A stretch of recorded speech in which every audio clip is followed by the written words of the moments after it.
আসসালামু আলাইকুম ভিউয়ার্স, জবের নতুন একটি ভিডিওতে আপনাকে স্বাগতম। বাংলাদেশ পল্লী বিদ্যুতায়ন বোর্ড সদর দপ্তর ভবন, নিকুঞ্জ ২, খিলক্ষেত, ঢাকা নতুন নিয়োগ বিজ্ঞপ্তি প্রকাশ করেছে এবং উক্ত নিয়োগ বিজ্ঞপ্তিতে কি বলা হয়েছে, কিভাবে আবেদন করবেন, কতগুলো লোক নেওয়া হবে, লাস্ট ডেট কবে, সব A to Z আমরা এই ভিডিওতে দেখব। কাজেই ভিডিওটি স্কিপ না করে শেষ পর্যন্ত আপনারা দেখলে সঠিকভাবে জানতে পারবেন এবং বুঝতে পারবেন কোন ফর্ম লাগবে, ফর্ম কোথায় পাবেন, কিভাবে পূরণ করবেন, আমরা সব A to Z দেখব। কাজেই ভিডিওটি খুবই গুরুত্বপূর্ণ, ভিডিওটি শেষ পর্যন্ত দেখবেন। ভিডিওটি দেখলে আপনারা সঠিকভাবে জানতে পারবেন। দেখুন কি বলেছে। এটা হচ্ছে আপনার পদের নাম হচ্ছে শিক্ষানবিশ লাইনম্যান। পদের সংখ্যা হচ্ছে 1035।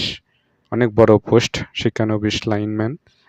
1035 জন লোক নেওয়া হবে। আপনারা যোগ্যতা থাকলে আপনারা আবেদন করবেন। আর বয়স সীমা হচ্ছে 18 থেকে 21 বছর। 18-র কম, 21-এর বেশি হওয়া যাবে না। শিক্ষাগত যোগ্যতা মাত্র চাওয়া হয়েছে এসএসসি সমমান। বিজ্ঞান বিভাগ থেকে ন্যূনতম জিপিএ 5.00 এর মধ্যে 3.00 হলেই হবে। অর্থাৎ এসএসসিতে বিজ্ঞান বিভাগ থাকতে হবে আপনার এবং 3.00 সহ উত্তীর্ণ হতে হবে। 3.00 নিচে থাকা যাবে না, উপরে। শারীরিক যোগ্যতা কি বলেছে যে অবশ্যই সুস্বাস্থ্যের অধিকারী হতে হবে, কঠোর পরিশ্রম সহ বৈদ্যুতিক খুঁটি ও স্থাপনায় উঠানামায় সক্ষমতা থাকতে হবে। কারেন্টের যে পোল বলেন আপনারা বা বৈদ্যুতিক খুঁটি, এগুলো মানে উঠানামার জন্য সক্ষমতা থাকতে হবে। তারপর হচ্ছে অবশ্যই দৈহিক পরিশ্রম করার সদিচ্ছা ও স্বাভাবিক প্রবণতা থাকতে হবে। তারপর হচ্ছে কাজের মাধ্যমে শিক্ষণ এর আগ্রহ ও সক্ষমতা থাকতে হবে। তারপর হচ্ছে 5 ফুট 4 ইঞ্চি হতে হবে। আর ওজন ন্যূনতম 110 পাউন্ড। বুকের মাপ হচ্ছে ন্যূনতম 30 আর স্পিড অবস্থায় হবে 32। তারপর হচ্ছে 7 মিনিটে 1 মাইল মিনি ম্যারাথন দৌড় দিতে এবং প্যারালাল বার এ বিরতিহীনভাবে পরপর ন্যূনতম 5 বার বুক পর্যন্ত ওঠানামায় সক্ষম হতে হবে। আর বিদ্যালয়ে শরীরচর্চা বিষয়ক ক্রীড়াকর্মে পারদর্শী প্রার্থীকে অগ্রাধিকার দেওয়া হবে। ধরেন আপনি স্কুলে অনেক খেলাধুলায় ভালো পারদর্শী, খেলাধুলায় পারেন, তাইলে আপনাদেরও বেশি অগ্রাধিকার দেওয়া হবে। বেতন স্কেল এখানে দেখুন 16,600 টাকা বেতন স্কেল নির্ধারিত হবে। অনেক বড় পোস্ট, 1035। আপনাদের সাথে যোগ্যতা আছে, আপনারা চেষ্টা করবেন, অবশ্যই আবেদন করবেন, পরীক্ষা দিবেন। তারপর হচ্ছে দেখুন, এই লিঙ্ক আমরা ভিডিও ডেসক্রিপশনে দিব, আপনারা সেখান থেকে আবেদন করবেন। তারপর এখানে আরও একটা বিষয় যে কেবলমাত্র শারীরিক যোগ্যতায় উত্তীর্ণ প্রার্থীদের পরবর্তীতে লিখিত পরীক্ষায় অংশগ্রহণের জন্য ডাকা হবে। শারীরিক যোগ্যতায় যারা উত্তীর্ণ হবে তাদেরকে এমসিকিউ পরীক্ষায় ডাকবে। এজন্য শারীরিক যোগ্যতায় অবশ্যই পূর্ব প্রস্তুতি আগে থেকেই নেবেন, যেমন পোলে ওঠা, তারপর হচ্ছে দৌড়, পুশ আপ, তারপর হচ্ছে বুক ডাউন, এগুলো আগে থেকে একটু প্র্যাকটিস করবেন।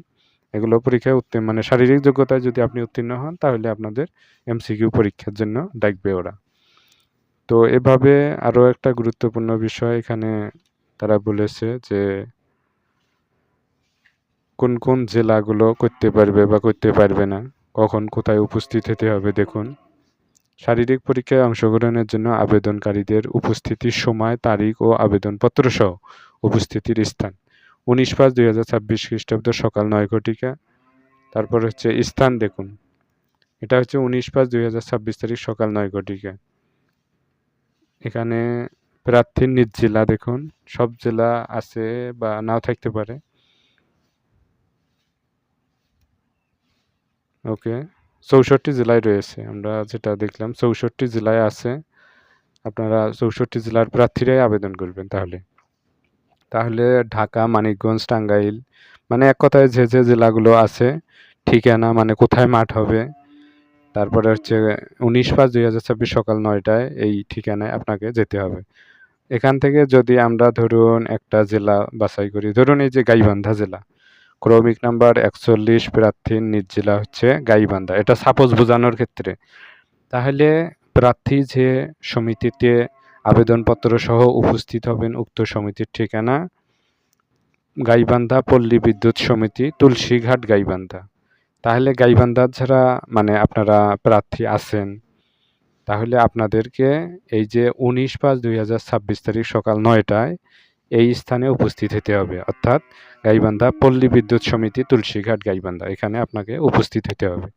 সেমভাবে ধরুন আপনার জেলা হচ্ছে, আচ্ছা আমরা এখান থেকে দেখি, ধরুন গাজীপুর, আপনার জেলা হচ্ছে গাজীপুর, তাহলে আপনাকে ওই সেমভাবেই মানে 19/5/2026 সকাল 9টায় গাজীপুরের কোথায় উপস্থিত হতে হবে? এই যে দেখুন, গাজীপুর পল্লী বিদ্যুৎ সমিতি 1, চান্দনা, গাজীপুর, এই অফিসে এই ঠিকানায় আপনাকে উপস্থিত হতে হবে। এই ডেট অর্থাৎ 19/5/2026 তারিখ সকাল 9টায় আপনারা তার আগেই মাঠে উপস্থিত হবেন। তো এইভাবে যার যে জেলা সেইভাবেই স্থান দেওয়া আছে, লিখিত আছে, বর্ণিত আছে, আপনারা দেখলে সেই স্থানেই আপনারা ওই 19/5/2026 তারিখে 9টার আগেই উপস্থিত হবেন। এবং ফরমের ক্ষেত্রে খুব গুরুত্বপূর্ণ যে শিক্ষানবিশ লাইনম্যান পদে চাকরির আবেদন ফরম প্রার্থীর স্বহস্তে বাংলায় পূরণ করতে হবে, মানে আপনাকে নিজের হাতেই লিখতে হবে। কি কি লিখবেন এখানে তারা কি কি কথা বলেছে, যে বিজ্ঞাপন সূত্র পত্রিকার নাম, কোন পত্রিকায় প্রকাশ হয়েছে সেটা এখানে লিখবেন, প্রকাশের তারিখটা লিখবেন, আবেদনকারীর পূর্ণ নাম বাংলায়, মানে আপনার নামটা লিখবেন বাংলা দিয়ে, এনআইডি কার্ডে যেভাবে আছে বা সার্টিফিকেটে সেইভাবে লিখবেন, ইংরেজিতে সেইভাবেই লিখবেন আইডি কার্ড সার্টিফিকেট অনুযায়ী। তারপর কি লিখবেন? মাতার নাম, আপনার মায়ের নাম, মাতার নাম যেটা এনআইডি কার্ড সার্টিফিকেট অনুযায়ী সেটা লিখবেন। পিতার নাম সেমভাবে লিখবেন, আপনার জন্ম তারিখ সার্টিফিকেট এনআইডিতে যেটা সেটাই লিখবেন। বয়স 19/5/2026 খ্রিস্টাব্দ তারিখে হিসাব করবেন, তাহলে কত বছর হয় এটা হিসাব করে ওটা এখানে লিখবেন। তারপর হচ্ছে টিকচিহ্ন দিন, হ্যাঁ অথবা না। তারপর হচ্ছে এখানে কোথায় প্রার্থী কিনা এগুলো লিখবেন। ধর্ম আপনার ইসলাম, হিন্দু বা বৌদ্ধ যেটা হবে সেটা লিখবেন। জাতীয়তা ও জাতীয় পরিচয়পত্র নম্বর, ধরুন আপনি বাংলাদেশি, তাহলে বাংলাদেশি লিখে আপনার এনআইডি নাম্বার বসিয়ে দিতে হবে, কমা দিয়ে আপনার এনআইডি নাম্বার দেবেন। নিজ জেলা, আপনার জেলা গাইবান্ধা হোক বা গাজীপুর হোক বা যে জেলা হবে সেই জেলার নাম এখানে লিখবেন। বৈবাহিক অবস্থা, বিবাহিত হলে টিকচিহ্ন দিবেন, অবিবাহিত হলে টিকচিহ্ন দিবেন, মানে যেটা হবেন সেটা আর কি। স্থায়ী ঠিকানা, গ্রাম, পোস্ট অফিস, ডাকঘর, থানা, জেলা এগুলো লিখবেন। বর্তমান ঠিকানা সেম হইলে ওই লিখলেও হবে বা স্থায়ী ঠিকানার মতো সেমভাবে লিখিয়ে দিলেও হবে।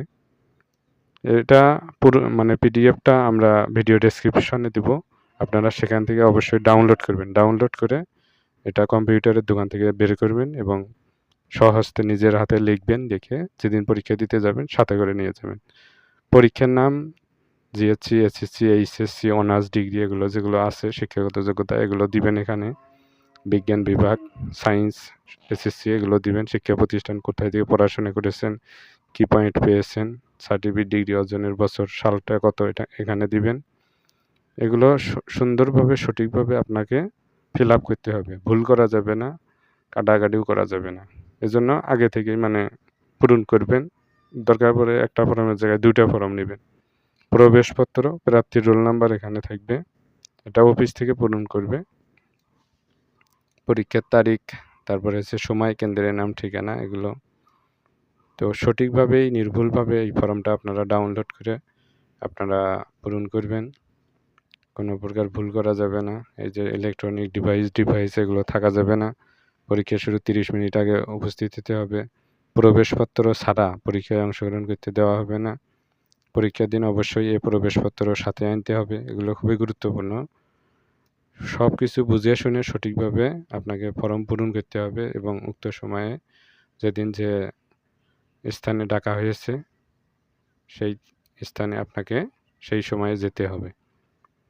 আশা করি আপনাদের মাঝে ভিডিওটি ভালো লেগেছে। ভিডিওটি ভালো লাগলে অবশ্যই আমাদের চ্যানেলকে সাবস্ক্রাইব করবেন এবং আমাদের পাশে থাকবেন। Thank you so much.